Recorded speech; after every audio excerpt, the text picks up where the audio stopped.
All right, church, it's good to be with you. My name is John, one of the pastors here. If you're joining online, great to have you joining along on this beautiful long weekend of ours. So, a preacher and a taxi driver both die at the same time, and they both end up in heaven together. And they get up to the gates, and St. Peter's there to welcome him and says, "Welcome to heaven." And he's there, and he calls the taxi driver forward. He says, "Sir, I'd love to just present you with these keys. These are the keys to that beautiful mansion on the top of the hill. You can head up there. There's a gold driveway. There's a marble pool. It even comes with your own personal butler."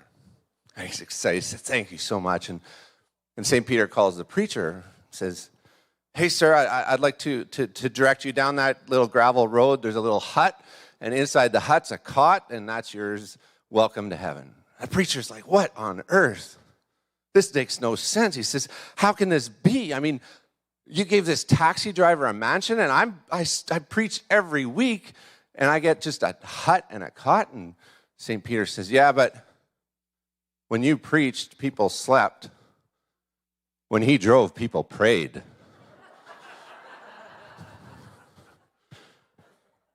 All right, so you're here on this beautiful long weekend. You come to church and you say, "I got to sit through jokes like that?"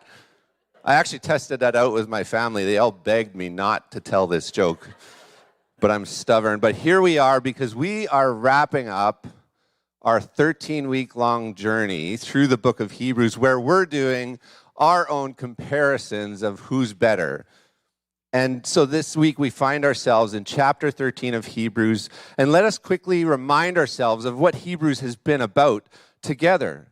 Hebrews has been about kind of comparing Jesus to so many different aspects because it was written to a group of Jewish Christians who were under tremendous pressure to abandon Christ, to return to their old traditions.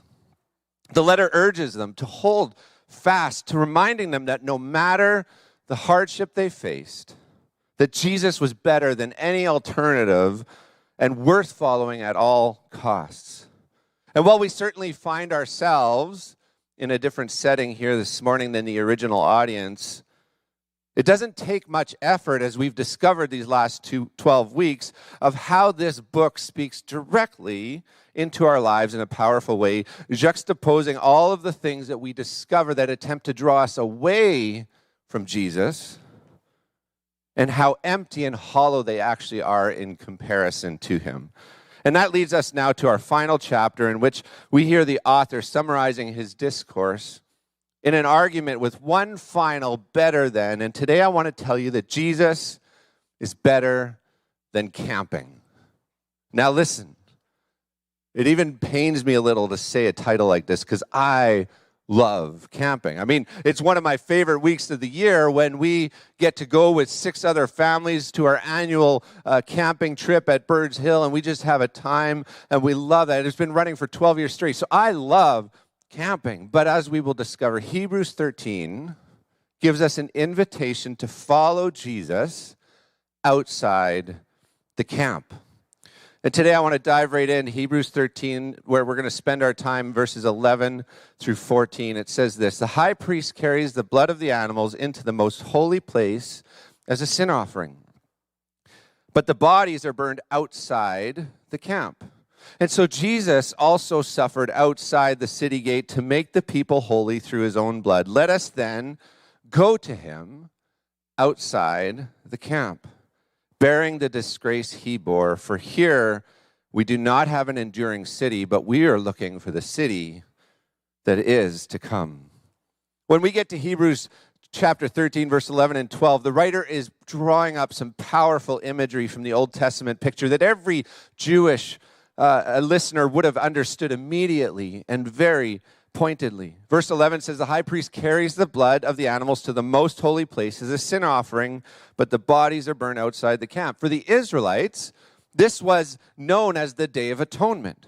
The one day a year when the high priest would step into the most holy place with the blood of a sacrifice to offer, blood that symbolized life and life given to pay for their sins, brought right into God's presence. You'll remember as we walked through that in Hebrews chapter 9, as Carolyn walked us through the layout of the tabernacle and what that meant to the Israelite faith. But what we discover now is that the rest of that animal, the carcass, the parts that were referred to as sort of unclean, they represented the shame that this carried. Those were taken outside the camp and burned. Outside the camp was the place of rejection. It's where you put what didn't belong in the holy place. In Israel's camp, outside wasn't just a geography. It symbolized exclusion. If you had a contagious disease, you were outside the camp. You lived outside. If you committed certain sins, judgment for that happened outside the camp. It was a place of disgrace. It was of uncleanness. It was a place of separation. And in verse 12, it makes a profound connection. It says, and so Jesus also suffered outside the city gate to make the people holy through his own blood. This parallel cannot escape us. Jesus offered himself and his lifeblood as a sacrifice for our sin. And as we immerse ourselves in that story, you see that in doing so, his body, his suffering happened outside the city walls of Jerusalem. He was crucified in the place of shame, of rejection, and of disgrace.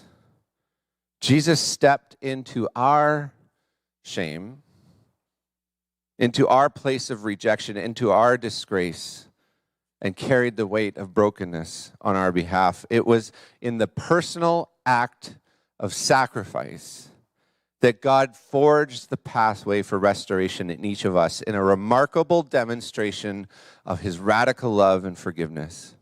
And this is setting up what comes next as the most risky invitation he can make to each one of us.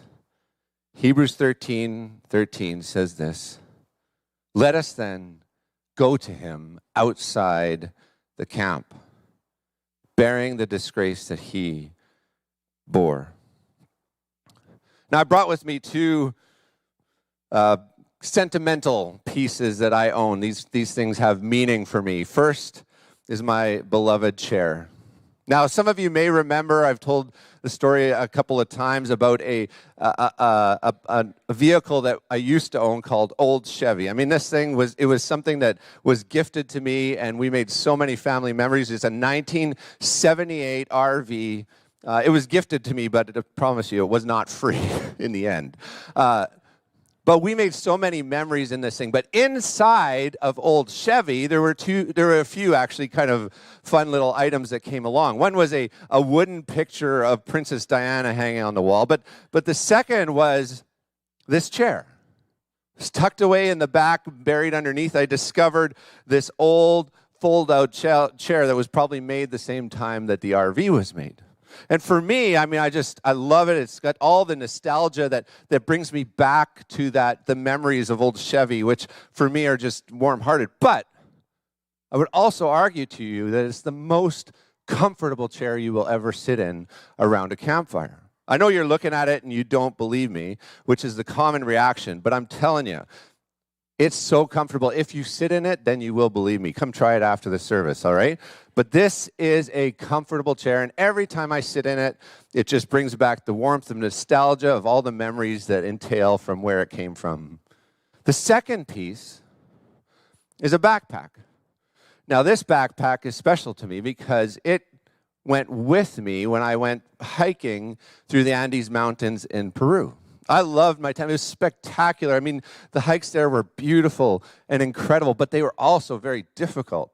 I mean, the elevations that we had to hike over were something that really pushed you. You had trouble breathing at times. Sometimes, you just didn't even know if you could actually make it through the course of the day because the elevation changes were so heavy and taxing on your body. But, and the reality is this backpack probably should have gotten thrown out day one because I got ready on this hike, And about 2 hours into this 4-day journey, the bladder that holds all the water inside that was supposed to be my water supply busted, and it got wet everywhere, and I had no more water supply for the rest of the trip. So it really did kind of abandon me at that point, but I carried with it, and now it feels like the memories of trekking through Peru are sort of, captured in this bag. And I bring these two items because I think it sets a good picture for us of Hebrews 13:13 that invites us to go to Jesus outside the camp. Under the old covenant, in the old tabernacle, in the old temple, everything pointed inward toward Jerusalem, toward the most holy place in the center of the city. Worship meant moving closer and closer to the center, to the most holy place, because that's where God's presence was found. But Hebrews tells us something radical that shifted. God stepped outside the camp. That's the tension we find in Hebrews 13:13. Inside the camp was safe. I mean, it was predictable. It was familiar. And it was comfortable. I mean, it felt a little bit more like the chair that you might sit in around a campfire than it did a trail that you might trek. It cost nothing, and it just was kind of the status quo. But the call to go outside the camp, the call to strap on the backpack and to leave the familiar and to walk a path that was harder and riskier and more costly. That was the call that's been put out to us. Jesus went outside the camp to a place of rejection in a remarkable show of humility and sacrifice, because that was the path of our redemption. And to follow Jesus means leaving comfort for surrender. It means leaving the familiar for faith. You see, following Jesus isn't about which camp you're sitting in. It's about the path that you walk with him. Following Jesus isn't about where you sit, it's about where you step. Some of us have grown content in a comfortable chair. We simply define our faith by what camp we are a part of. But Jesus ain't camping, friends. And if we're sitting, you can kind of guarantee you ain't following anything.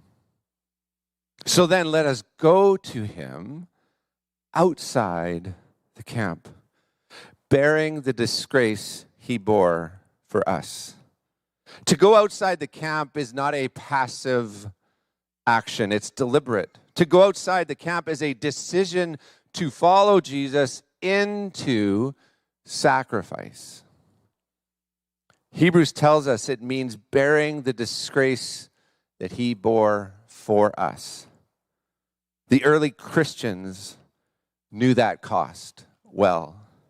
Following Jesus meant losing their place in the synagogue or in the political framework of the day, being ostracized by their families, even facing persecution.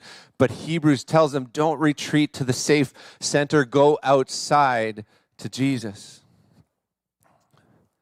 You know, I think there's a growing narrative in our Western world experience of faith right now that frames some of the shifting political and cultural landscapes as experiences of persecution. Whether that may be the loss of our voice or influence, or maybe even seeming like challenges to some freedoms. Well, I understand these emotions. I don't know how palatable it is for me to consider our present experiences as persecution when I hear the stories of what is actually happening around the world right now for those who hold their allegiance to Jesus, experiencing brutalities like physical torture and death, the death of their families and painful loss. And I think what we're probably actually experiencing is more of a loss of political control and power that we likely should have never had in the first place. But that's probably a better conversation to reserve in a chair around a campfire than it is here today. But let me say this, even if allegiance to Jesus is actually costing us something, Scripture here leaves no ambiguity. Jesus didn't rally the crowds in protest against his accusers. He didn't grasp for control or demand for his own rights. Instead, he entered into their brokenness with sacrifice and compassion and grace. He pled for their forgiveness in their ignorance. And he chose radical love over retaliation and mercy over revenge and a costly grace that demanded everything from him. The audience of the book of Hebrews were facing real hardships for their allegiance to Jesus, and for certain, our faith may cost us. If we spend any time in Scripture, we'll likely should anticipate that reality. We may face ridicule. We may lose opportunities. We may become isolated because we follow Jesus. But unless you can find a new interpretation for Hebrews 13, to follow Jesus is to walk outside the camp bearing the disgrace he bore for us, which was a compassionate response of sacrificial love. In October of 2006, tragedy struck an Amish community in Nickel Mines, Pennsylvania. It was brutal. A man that the community knew walked into a one-room schoolhouse and, in a horrific evil act, opened fire. 10 girls were shot. 5 of them died before he turned the gun on himself. I mean, the grief in this community was unspeakable. Families were burying their daughters. Their hearts were shattered. But what stunned the world that was watching was their response. Instead of turning to anger, they turned to forgiveness. That week, while their own children were being laid to rest, the Amish neighbors went to visit the widow of that shooter. And they didn't come with judgment. They came with grace and said, "We forgive. You are still our neighbor. We will not hold this against you." And they lived it out. The Amish family showed up at the shooter's funeral just one day after burying their own children, embracing the widow and the children, grieving alongside them, and later they even set up a fund to care for the family of the man who had devastated theirs. It didn't erase their pain. The deep scars remained, but forgiveness released them from hatred. It was a radical and costly love demonstrated by sacrifice. And what a powerful picture for us of what it looks like to follow Jesus outside the camp. This is the kind of love Jesus demonstrates for us when he was taken outside the city gates. It was a love that cost him dearly. It was a love so bold it was disruptive, and a love that reaches into our need and chooses to bear our shame. And this is the very pathway that Jesus invites us to follow him in. Let us go then, go to him outside the camp, bearing the disgrace that he bore. This isn't about loss or disgrace being an end goal at all, but it's actually about presence. We take this path because that's where Jesus is. That's the trail he can be found on. You know, this summer, our family had the privilege of doing some traveling, and we got an opportunity to explore some castles and ruins in the Scottish Highlands. We had a blast, and we were fascinated by the remnants of these old structures. This world of old, it held so much intrigue when you're exploring them and fascination. You imagine what would life have been like in these structures, in these areas, as some of the structures we visited were more than 1,000 years old. And yet what was remarkably clear as we visited these structures and was that they all faced the harsh reality of the temporary nature of the things that we build. I mean, at the time when these things were in full force, I imagine everybody thought these walls would stand forever. They represented power, they represented wealth and security, but today, I mean, they're just crumbling remnants of what once was. Even the strongest structures of our world don't endure. And we find that this is the heartbeat in this passage as we read in verse 14.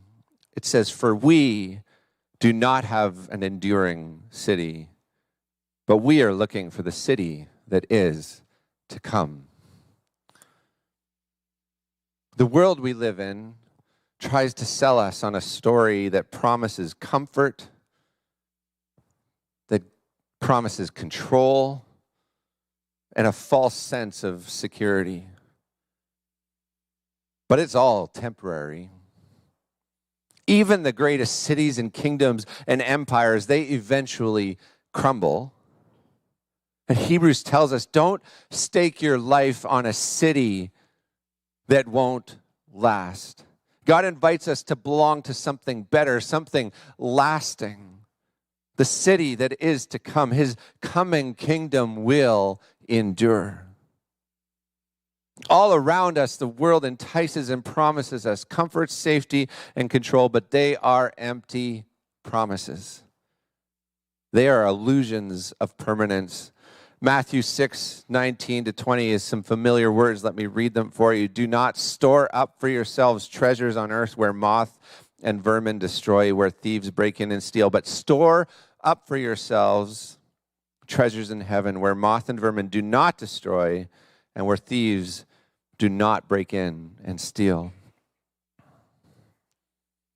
You know, I think even when we hear this scripture, our minds might sort of still picture a world like that terrible opening joke I told.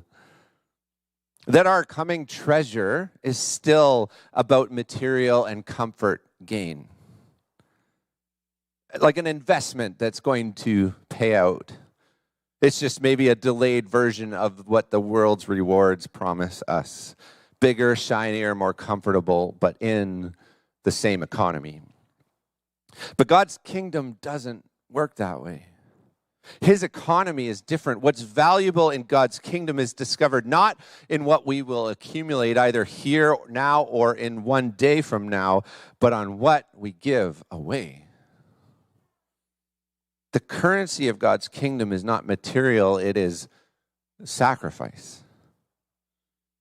You know, after World War I, France built what is called the Maginot Line, a vast system of fortifications that was designed to keep German forces out and maintain safety, a barrier to protect what they had. But this defensive effort gave a false sense of security. You see, in World War II, German forces simply bypassed around that line and invaded through Belgium and rendered these fortifications basically useless. And worse yet, it actually trapped them where they were. France's obsession with becoming safe and being safe actually left them more vulnerable to a creative enemy. Their walls of safety became their vulnerability.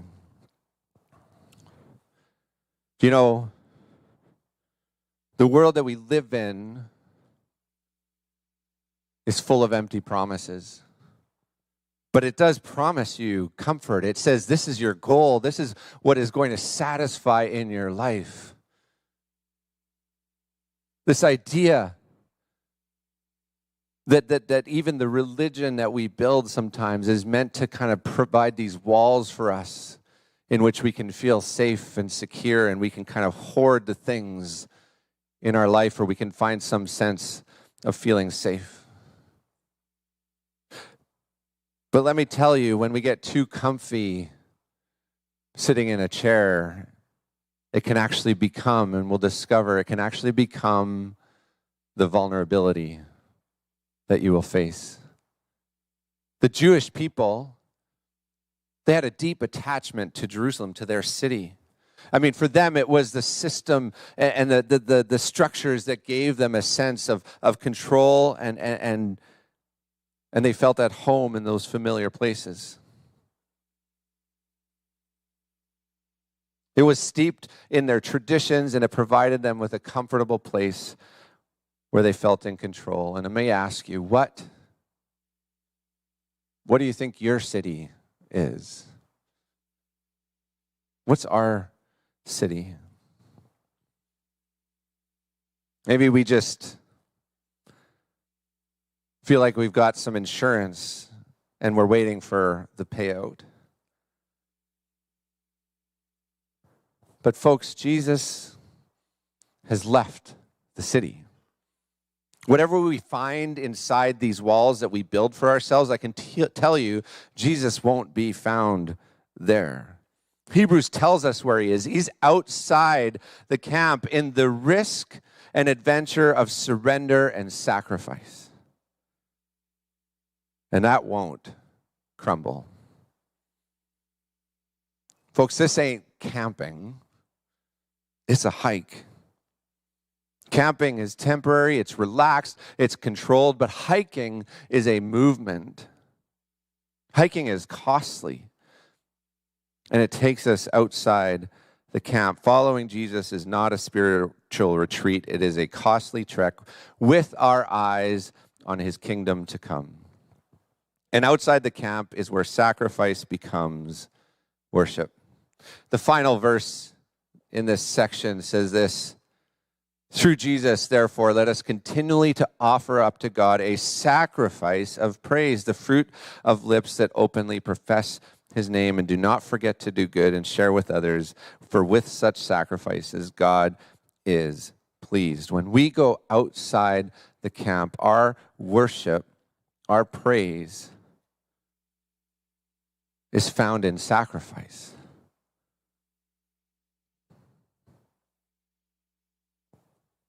It's a confession of faith. It's not a campfire sing-along. It's a life of sacrifice. It isn't just words. It's costly allegiance and a willingness to radically love like Jesus did. A costly faith that declares boldly to a world around it, I will follow. A life of sacrifice is not an occasional add-on to our faith. It's evidence that we're present where Jesus is. Outside the camp. So,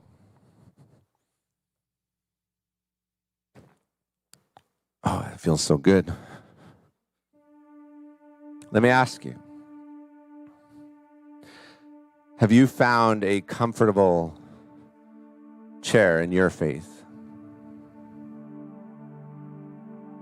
Have you found your security and maybe building up the walls around you, feeling safe inside?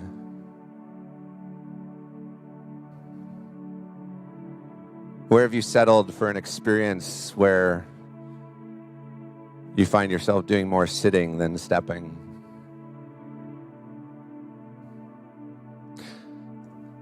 But here, Jesus invites us to step up from our chair, to strap the backpack on, and to follow him where he has ventured outside the city on a path of sacrifice. But we discover the freedom that brings. I want to let you hear the words of Jesus as we close, as these final words. I'm not going to put it up on the screen. I just want you to stay with me and hear what Jesus says to us. Matthew 16.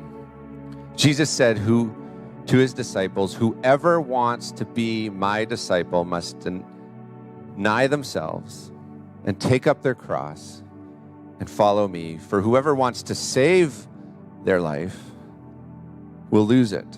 But whoever loses their life for me will find it. That's my best take on Hebrews 13, but I think it's time for me to get out of the way and to actually give some voice to folks that have taken this step and declared, I will follow.